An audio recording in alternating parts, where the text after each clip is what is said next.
Okay, if you haven't guessed by now, this plethora of parts is most of what we need to get our oiling system in place. We're going to be mounting this oil cooler.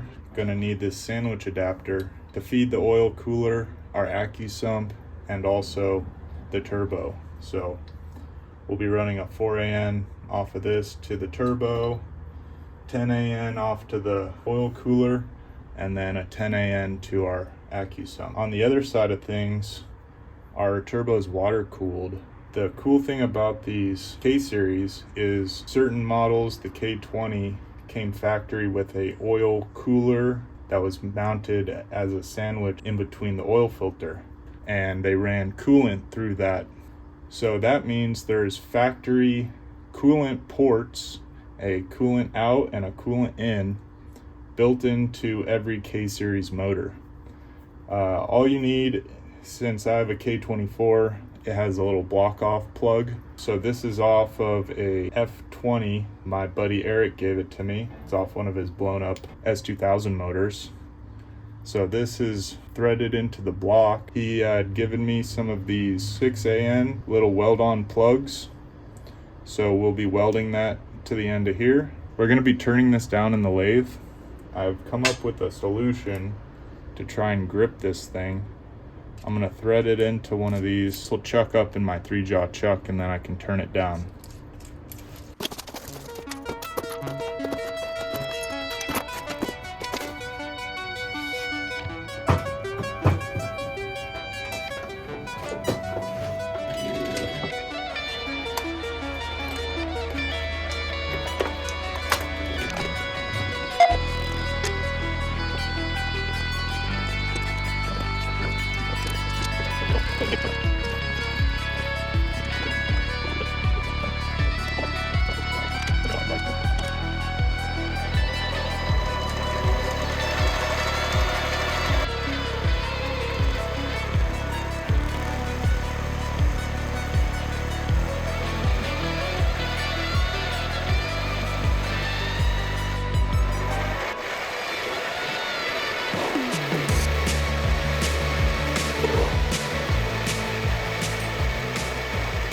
Okay, well, my lack of skill with the lathe is clearly showing.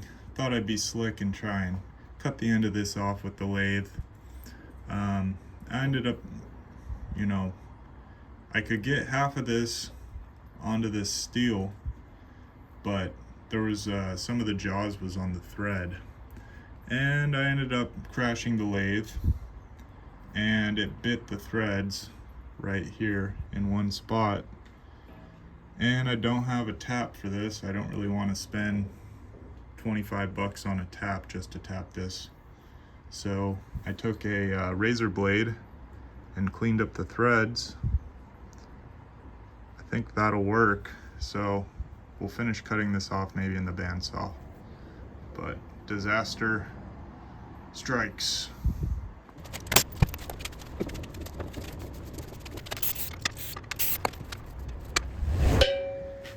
Okay, now we have all of our parts and pieces.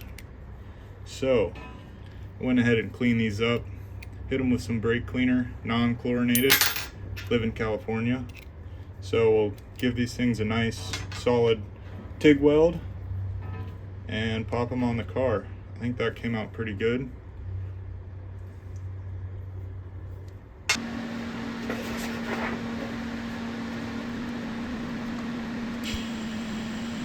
I have it set up in this clamp here because I want to make sure these threads don't arc out onto the table. This yellow zinc plating is pretty toxic, so you want to make sure to be masked up.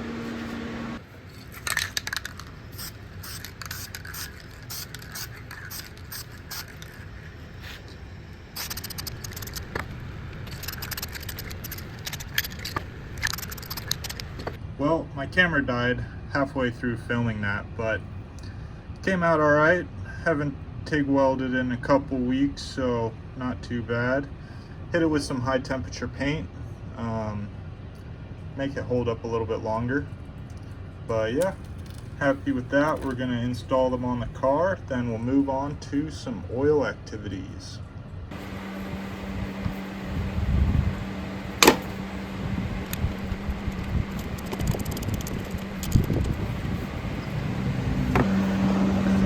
Okay, so that's where it's going to go.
So, a couple ways that I could go.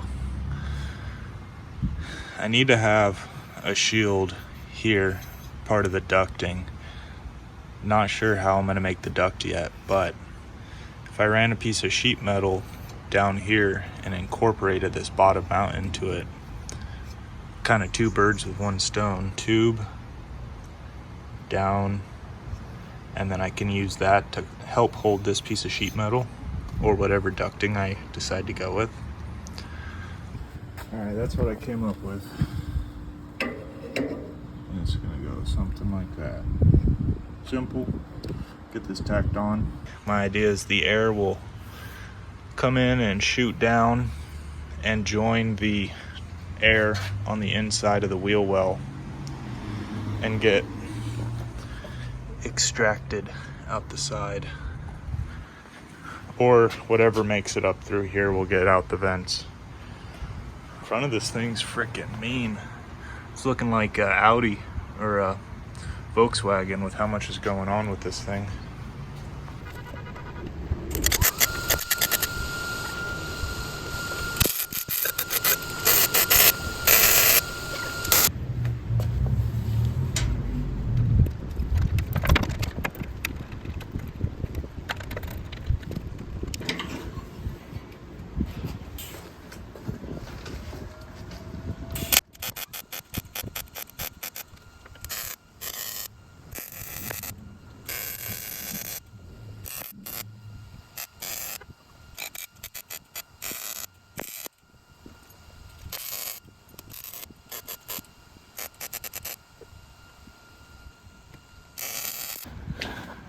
Well, I think we did our job here. Holds it without any bolts, so she ain't going nowhere. Now we can start running some lines. So I had made this aluminum tube in the hopes of doing a little bit of hard line, but don't think that's gonna work, so this is gonna be scrap.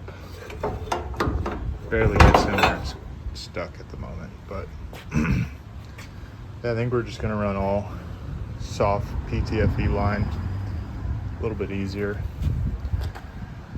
I got some fittings coming in the mail and some parts and pieces, some bits and bobs, but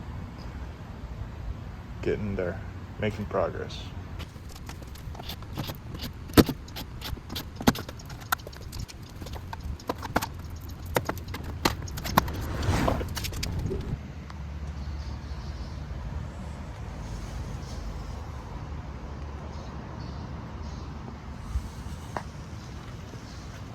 Okay, it's been a couple weeks since I could work on the Civic. I had to take a break and build a roll cage for a Buick Skylark.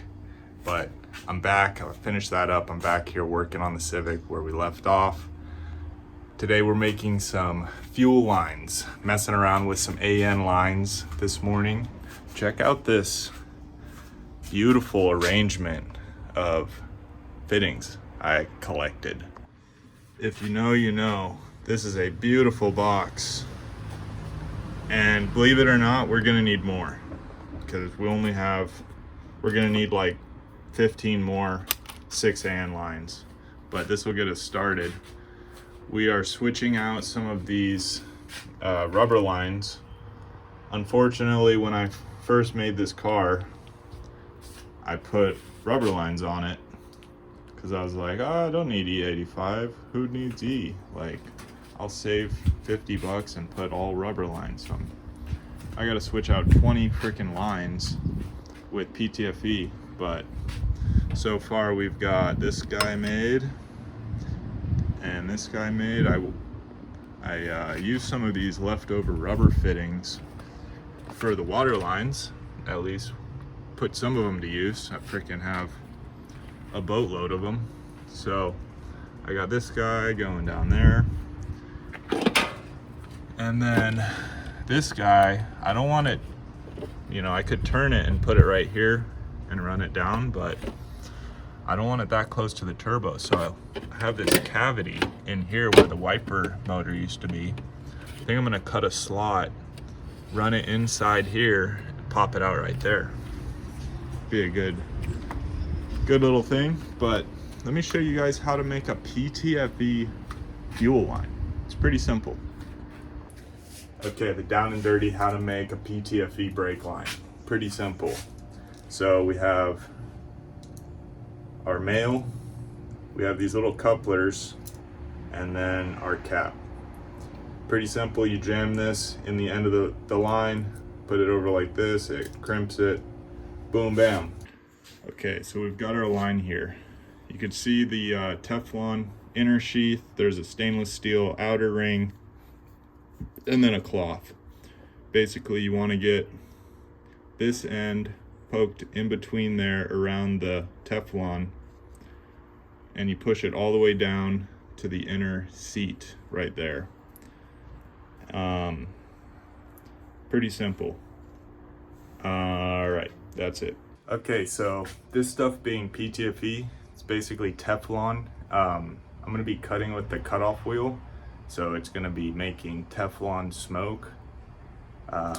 So a respirator, keep that Teflon out of your body. It doesn't break down, takes thousands of years. So safety first. So we're going from there all the way along. I like to put tape, that way it keeps the fray down. Make your mark. Now we can pull this off, cut it, blow it with some air, and there's your line. Simple.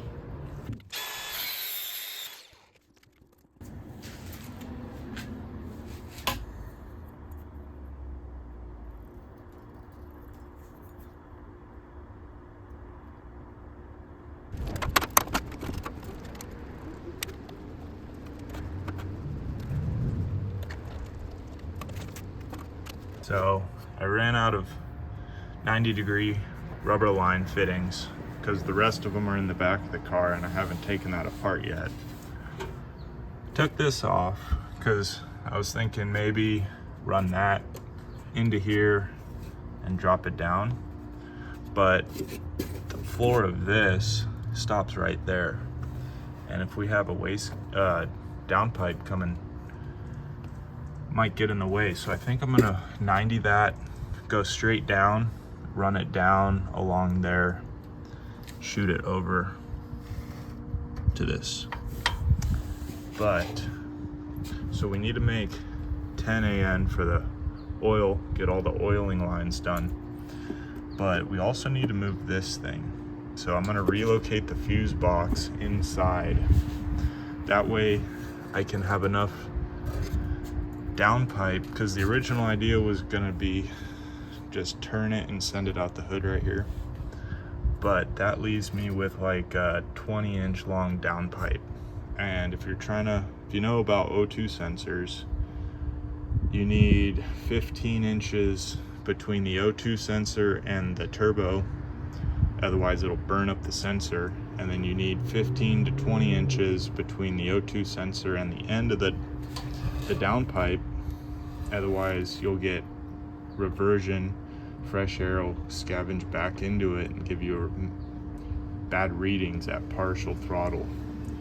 So I want to go straight line, cut a hole in the frame and send it out the fender right here. But we have this guy's in the way, so we need to de-pin this, send the wires through, mount it in the car somewhere. I don't know, I'm all over the place. Should I keep doing this, do that, pull apart the back of the car and replace those? We'll see. So this is how we need our oil to flow. It comes out of the engine, through a filter, through our oil cooler, around, and into the Accusump. This has a piston in it and air on one side of the piston.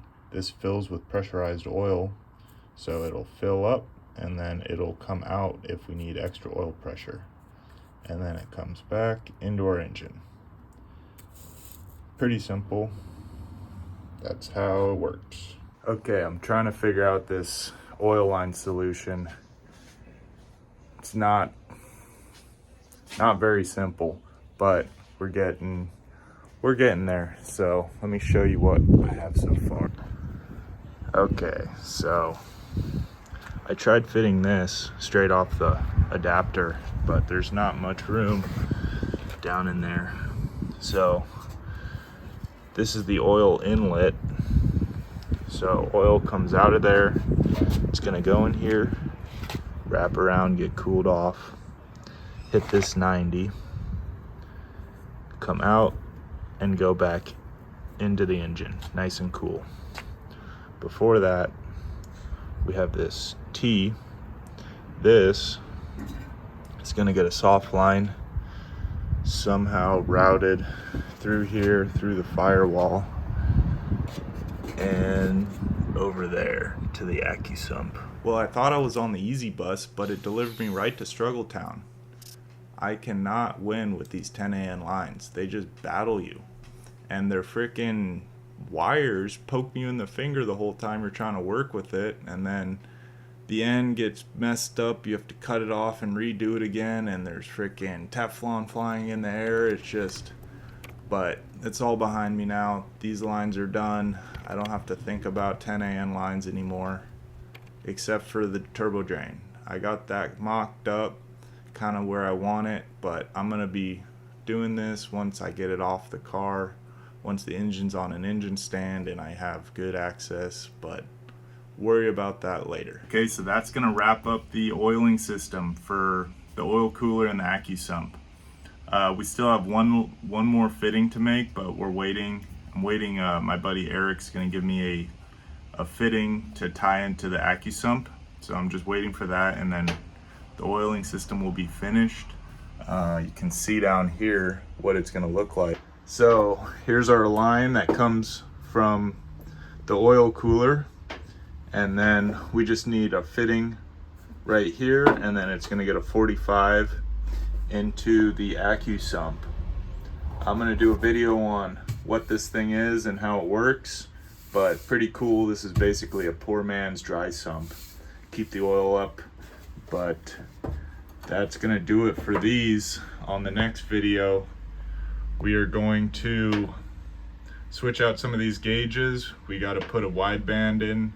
I got to wire up the 3-port boost solenoid so that we have boost by gear. Yeah, big thanks for Erik for all the little bits and bobs he's been giving me, helping me with the build. If you guys have a Miata or S2000, he's a Miata specialist. You can hit up his shop over in Corona. It's Roadster Tuner. The link's below. But that's going to do it for this video. Yeah, thanks for watching. Like and subscribe. Stay tuned with the build, and hopefully this thing is going to fire up soon.